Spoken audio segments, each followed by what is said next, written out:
she thinks. Don't ruin it. The angry scrape of footsteps approaching on the concrete path overrides the distant music. The boy's eyes widen.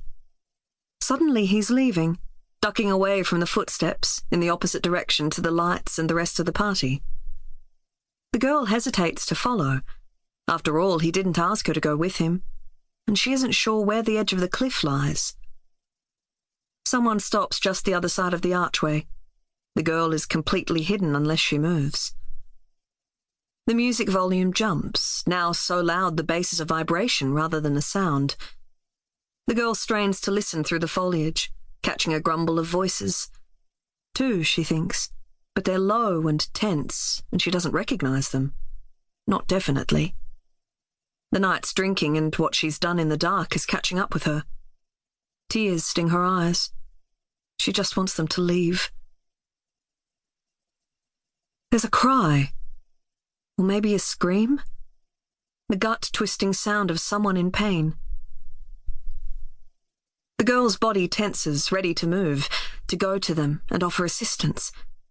But before she can take a single step, there's a new voice. This one is maybe familiar, she thinks, but her whirling brain can't be sure. She leans towards it. The tone holds anger rather than concern. The scream must have been her imagination. Her whole body is burning.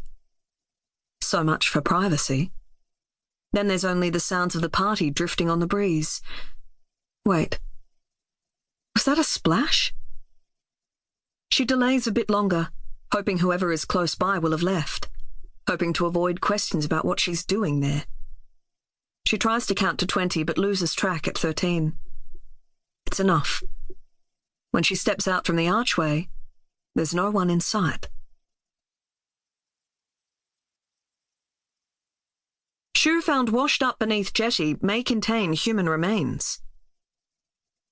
A beachcomber walking beneath the jetty in the bay by Queen's Point, 2 hours out of Adelaide on South Australia's Yorke Peninsula, has found a shoe containing suspected human bones, police have said.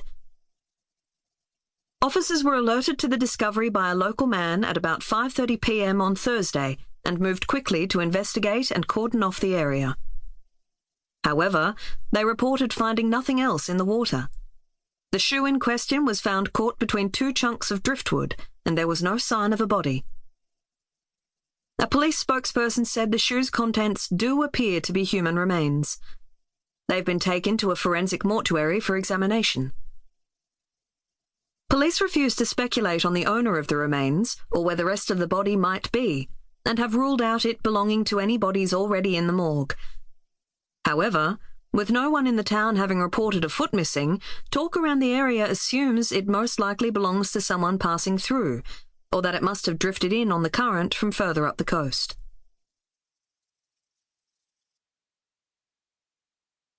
One. Present day. It began with Harry Whitlam buying Lucy a creaming soda, and the flip in her belly when their fingertips touched. But if she's honest, she probably fell in love with all 3 of the Whitlams that summer.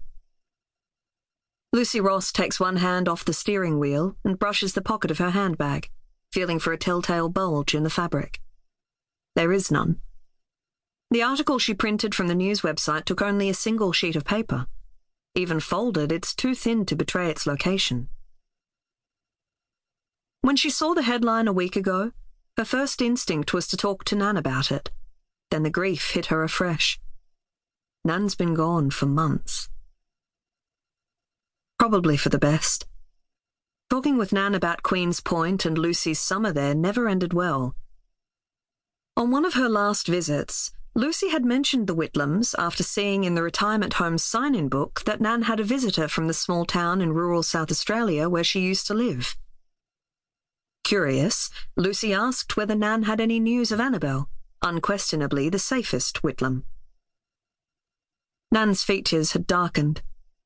Although she remained in the corner of her room at Seaview Retirement Lodge, ironically named considering its complete lack of ocean views, her unfocused eyes put her far away.